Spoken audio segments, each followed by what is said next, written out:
Kisa Haider, and I'm a volunteer at AMAFHH Federation. So AMAFHH Federation is an organization that believes firmly in the service of humanity. So through education, professional development and respect to cultural diversity, AMAFHH aims to empower Australian Shia Muslims.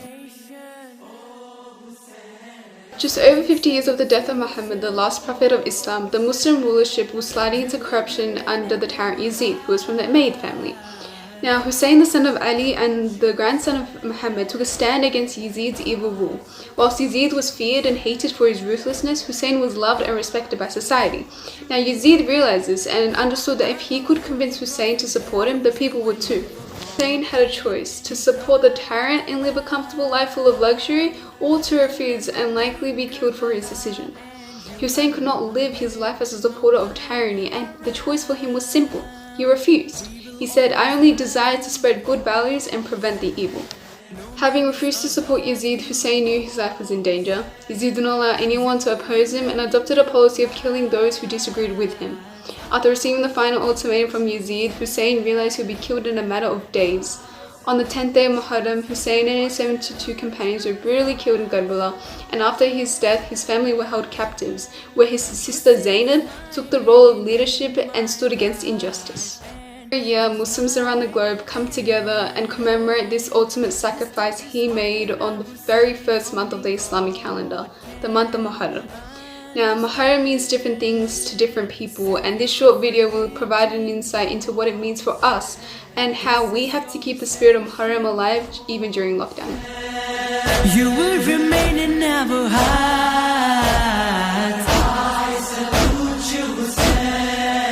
When Imam Hussein said bye to his 4-year-old daughter, and she started crying.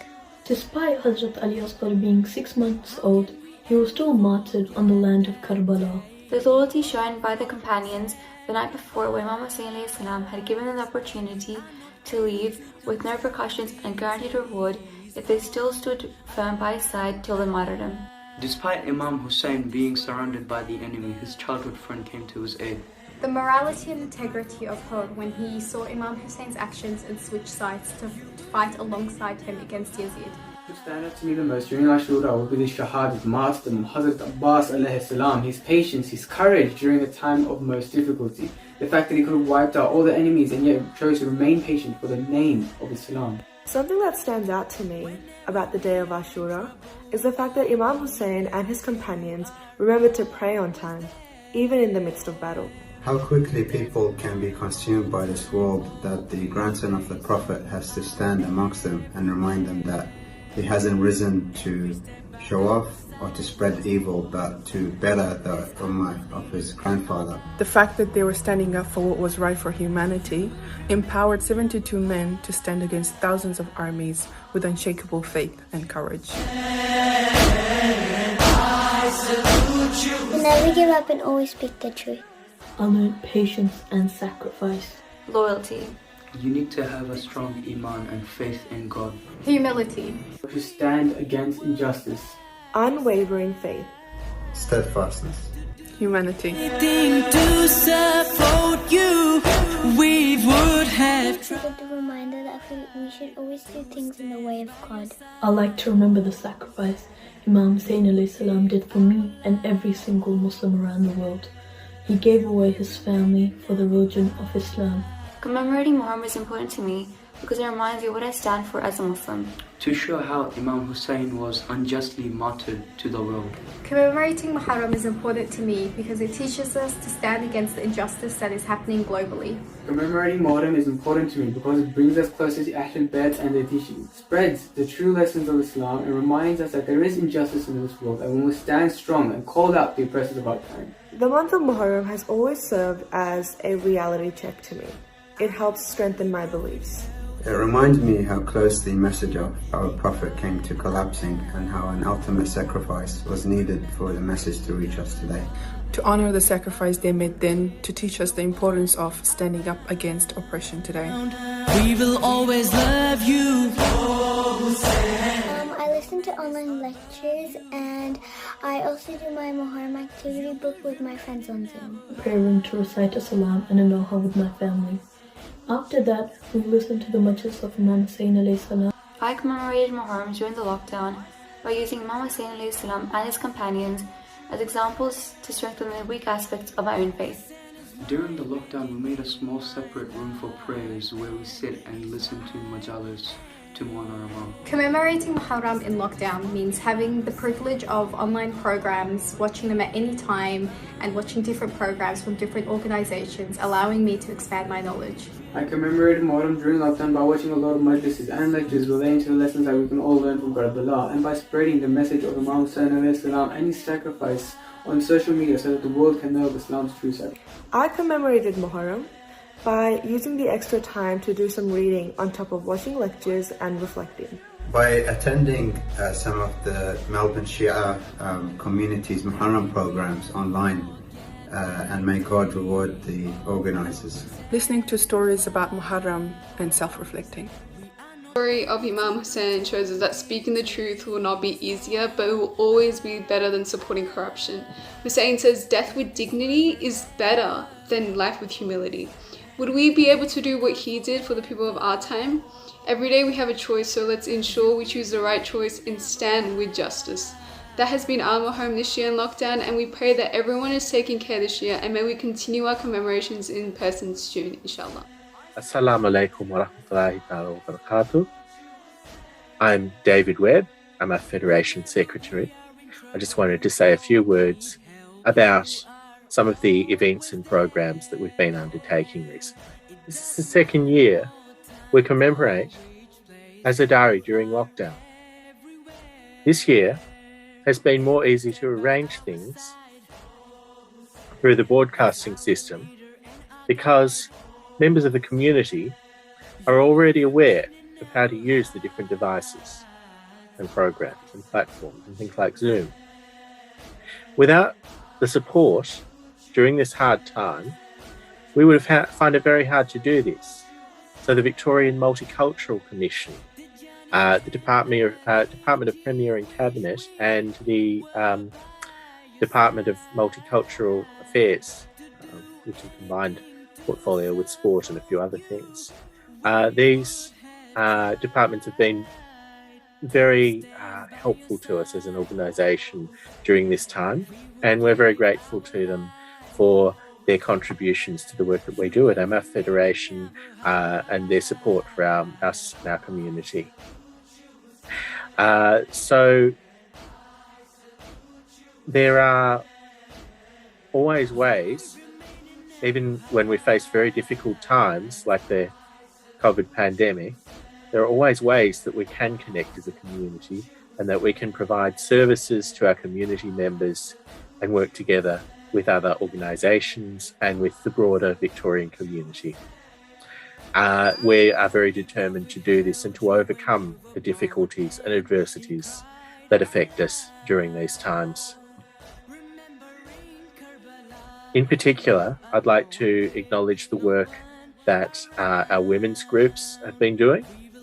So they've been providing Zoom services for Shia Muslim women. They've been arranging majalis, so gatherings for the purpose of worship via Zoom, so online, during the lockdowns and during times when there have been restrictions on numbers at gatherings and things like that, in order to help everyone to connect as a community and be included. And they've also arranged some important training programs. So, as you know, we've had to be able to adapt to these new circumstances, something that many of us are not used to. So one of the things that they've been training community members to do is to buy basic items, essential items that they need for their everyday lives online without having to leave their homes. So this is safer in the case of basic things like groceries. And it also enables them to buy items that would not normally be available during this time because the stores that supply them are closed. So, for example, certain personal hygiene products beyond what is available at the supermarket might be better accessed through online shopping. So particularly some of the older members of the community are not very familiar with how to do this. And so they've been taught just the basics of how to do their online shopping. These programs are ongoing. There's also a cyber security component to the program, so learning how to do their online shopping safely without falling victim to scams and frauds and things like that online, which is also a very important safety aspect. In particular, members of the community, the women's community group who have been involved in that have been Fiza Haida, Samina Nahdi, Saba Zaidi, Iraj Abbas, Saima Shahid,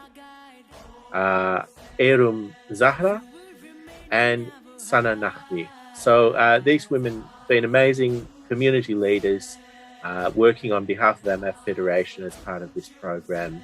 They have really done a great job, and we are very grateful for their work. Dr. Mehreen and her team, we also want to thank for working on creating information sheets and videos regarding vaccinations. So the vaccination rollout in Victoria, how to get vaccinated, and basic information about what vaccines are, and addressing all of the concerns that our community had. Special thanks to Saeed Imran as well, Dr. Saeed Imran, who took the time to assist the community with helping to educate community members about the importance of vaccination and about the nature of the vaccines and about the nature of the precautions we're taking about the virus, things like this. So yes, Dr. Imran has been doing a great job in terms of those things. You would have seen him, of course, appear at our events, things like that. I'm currently working with a team of our volunteers who are uploading some COVID-related updates. So you would have seen through our social media that there are a number of videos, so small videos and small broadcasts and things like that to keep the community updated, just regarding the ongoing changes to the restrictions that we face in order to respond to the COVID pandemic, and in order to keep the community aware of the situation. We are reminding our audience very frequently and very emphatically that we need to take precautions against COVID, and we need to follow the government directives. So we've been talking about the importance of staying home, the 5 reasons why it's permissible to leave home, and other precautions that we must take when we do so, such as distancing, QR code checking, all of these things. It's very important. There's also a concern throughout our community, very real concern, that the events that we're going through may have an impact on community members' mental health. It's very difficult, it's a very new situation, and it can be a very isolating situation for community members, especially if they live alone, but even if they don't. So in order to address this, we have been continuing our mental health services. We've had more demand for those services than we're able to meet, and so in some cases we need to refer people on to other services. But in many cases, we are able to help our community members with that. It's very important because not everyone might feel comfortable contacting a service that's outside of our community, that maybe doesn't have very much in common with them, maybe doesn't have the same language and culture and things like that. So those mental health services certainly have been something that there's been a great uptake of. There have actually been, we believe, improvements to community members' mental health also as a result of participation in group programs. So we mentioned the women's programs where women are basically being empowered, learning new skills, things like this. There's also the youth media group, and there is the various Azadari programs for the commemoration of times of mourning. Arba'in is on currently, and previously the first 10 days of Muharram and things like that. So these programs have been connecting community members in overcoming things like isolation, which is very beneficial for our community members in terms of their well-being. And also in order to help community members to feel less isolated, feel more connected to their community, we've been distributing tabarruk, which so for the sake of our imams, alayhi salam, particularly Imam Hussein alayhi salam during Muharram, we have been distributing packages of food which have been basically aimed at helping our more isolated community members to feel connected, feel that there's someone who cares about them, and help them take care of themselves. So that's just a few of the things that I wanted to mention that are important programs and events that we've been conducting as an organisation. So I hope that you've all been following our social media, particularly our Facebook and our YouTube, and keeping up with the things that we've been doing as an organisation. We appreciate your support, and we look forward to connecting with you as members of our community in the future. Thank you very much. You will remain in our hearts.